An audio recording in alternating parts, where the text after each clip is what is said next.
আসসালামু আলাইকুম, কেমন আছেন সবাই? দেশ ও বিদেশ থেকে, কাছে বা দূরে থেকে যে যেখান থেকে আমার ভিডিওটি দেখছেন, আশা করি পরিবারের সবাইকে নিয়ে আল্লাহর রহমতে এই শীতে ভালো আছেন। আর আমি আলহামদুলিল্লাহ আপনাদের দোয়া আল্লাহর অশেষ রহমতে আমার পরিবারের সবাইকে নিয়ে ভালো আছি। তো আজকে চলে আসলাম একটা হাঁসের মাংসের রেসিপি নিয়ে। হাঁসের মাংসের কালো বোনা কীভাবে আমি রান্না করবো সেটা আপনাদের সাথে শেয়ার করব। যারা এখনও জুম্পা রান্না করে সাবস্ক্রাইব করেনি, দয়া করে সাবস্ক্রাইব করে দেবেন। যারা অলরেডি সাবস্ক্রাইব করে দিয়েছেন, আপনাদেরকে অসংখ্য অসংখ্য ধন্যবাদ। আর প্রতিদিনের ভিডিওটি দেখে লাইক দিয়ে শেয়ার করে দিবেন দয়া করে। তো আমি এই যে হাঁস জবাই করে নিলাম, দুইটা হাঁস আজকে জবাই করে বেছে কেটে নিলাম। তো এটা রান্না করব আজকে, আর কিভাবে রান্না করব সেটা পুরোটাই আপনাদের সাথে শেয়ার করব। তো মাংস ধুয়েও নিয়েছি, আর এখানে দুইটা হাঁস আবারও বলছি। আর এই যে পাটায় বেটে আদা রসুন পেঁয়াজ আমি করে নিলাম। আর এখানে কালো ভুনা মশলা একটা রাঁধুনি প্যাকেট নিলাম। তো এই মশলাটা দিয়ে করব। আর চুলায় একটা হাঁড়ি বসাই দিলাম, আর হচ্ছে এলাচ দারচিনি তেজপাতা এগুলো ধুয়ে তারপরে দিয়ে দিলাম, আর পরিমাণ মতো তেল দিয়ে দিলাম। যেহেতু দুইটা হাঁস রান্না করবো, এখানে তেলটা আমি একটু বেশি করে দিচ্ছি। আর আমার হাঁসগুলোর ভিতরে তেমন একটা তেল নাই, তো তার জন্য আমি তেল বেশি করে দিলাম। আর এখানে কিছু পেঁয়াজ কুচি দিয়ে দিলাম, দিয়ে একটু নেড়ে চেড়ে পেঁয়াজটা আমি ভেজে নিব। মশলা পেঁয়াজ একসাথে তেলের ভিতরে ভালোভাবে নেড়ে চেড়ে আমি পেঁয়াজটা একটু ভেজে নিব। তো অনেক ঠান্ডা পড়ছে, আর এই ঠান্ডার ভিতরে কিন্তু হাঁসের মাংস খেতে অনেক ভালো লাগে। তো আমি আদা রসুন বাটা দিয়ে দিলাম একসাথে, আদা রসুন দুইটি আমি পাটা বেটে নিচ্ছি। এখানে 4 চামচে 3 চামচ দিয়ে দিলাম, আর 3 চামচ দিয়ে দিব পেঁয়াজ বাটা। তো দিয়ে দিলাম পেঁয়াজ বাটাটাও, দিয়ে নেড়ে চেড়ে ভালো করে আমি একটু জাল করে নিচ্ছি। আর এখন দিয়ে দিলাম হলুদের গুঁড়া, 2 চামচ হলুদের গুঁড়া দিয়ে দিলাম। আর এখানে দিয়ে দিব মরিচের গুঁড়া। তো আমি একটু ঝাল ঝাল করে রান্না করব। মরিচটা যার যার মানে পছন্দ অনুযায়ী দিবেন, যে যেরকম জাল পছন্দ করেন। তো জালটা আমি দিলাম আমার পছন্দ মতনই।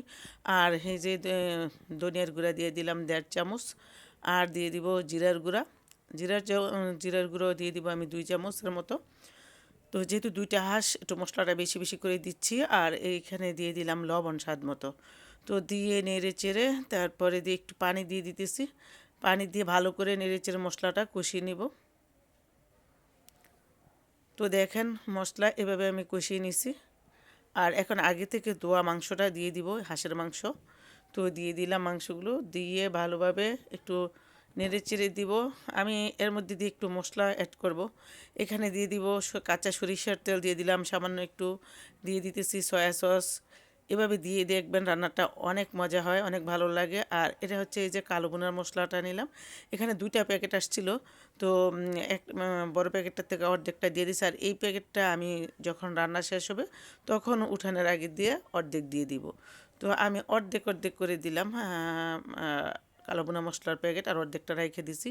আর ওই প্যাকেটটার থেকেও আমি অর্ধেকটা দিব যখন মাংসটা রান্না শেষ হয়ে আসবে, তখন উঠানের কিছুক্ষণ আগে দিব। তো ভালোভাবে নেড়ে চেড়ে মাংসটা আমি কষিয়ে নিতেছি। মশলার ভিতরে দেখতে পাচ্ছেন কত ঘন মশলাটা হয়েছে। তো আবারও ফিরে আসলাম কিছুক্ষণ পর। এখন আবার নেড়ে চেড়ে ভালোভাবে আমি মাংসটা কষিয়ে নিতেছি। আর এক হাতে ক্যামেরা আর এক হাতে নাড়তেছি, তো একটু সমস্যা হইতেছে।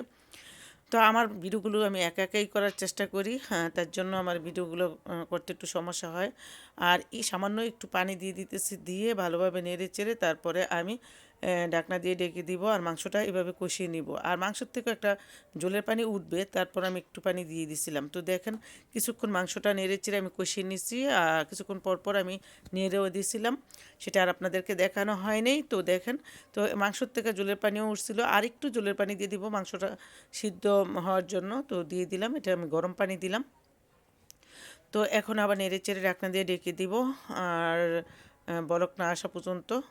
তারপরে বলক আসছে, এখন আবার এই যে আবার ঢাকনাটা উঠায় আমি নাড়াচাড়া করে নিছি।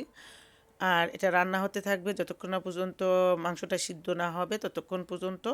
আর হচ্ছে জলের পানিটা যতক্ষণ না কমে। তো এই যে দেখেন আমি মাঝে মাঝে নেড়ে চেড়ে মাংসটা রান্না করে নিলাম। তো দেখুন এরকম একটু ঝোল ঝোল থাকবে, আর এরকম ঝোল ঝোল থাকলে আমার কাছে খেতে অনেক ভালো লাগে। একদম শুকনা ভুনাটা ভালো লাগে না, আর এটা হচ্ছে মাখা মাখা ঝোল থাকবে। তো আপনাদেরকে দেখাবো রান্নাটা কীরকম হয়েছে। এখন তো গরম, তার জন্য দেখা যাচ্ছে না। এই দেখেন আমার হাঁসের মাংস রান্না এই রকম হয়েছে। তো এইভাবে আপনারা ঝটপট হাঁসের মাংস রান্না করতে পারেন। আর হাঁস আমি চামড়া ছিলে নিয়েছিলাম, একটা আর একটা হালকা মানে বাইছে নিয়েছিলাম। কারণ এখনকার যুগে মানুষ কিন্তু হাঁস খেতে অনেক পছন্দ করে, কিন্তু হাঁস বড় হইতে না হইতে হাঁসগুলো বিক্রি করে দেয়।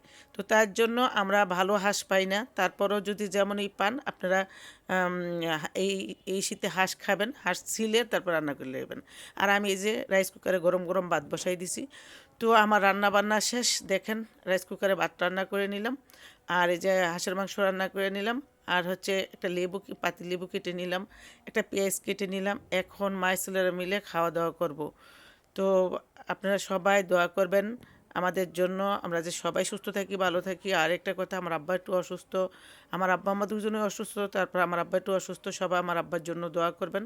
আর ভাবছি এখান থেকে আব্বার জন্য একটু তরকারিও নিয়ে যাব মা বাবার জন্য। তো সবাই দোয়া করবেন আমার বাবা মার জন্য, আমার পরিবারের সবার জন্য, আমিও সবার জন্য দোয়া করি। আল্লাহ যেন সবাইকে সুস্থ রাখেন, ভালো রাখেন।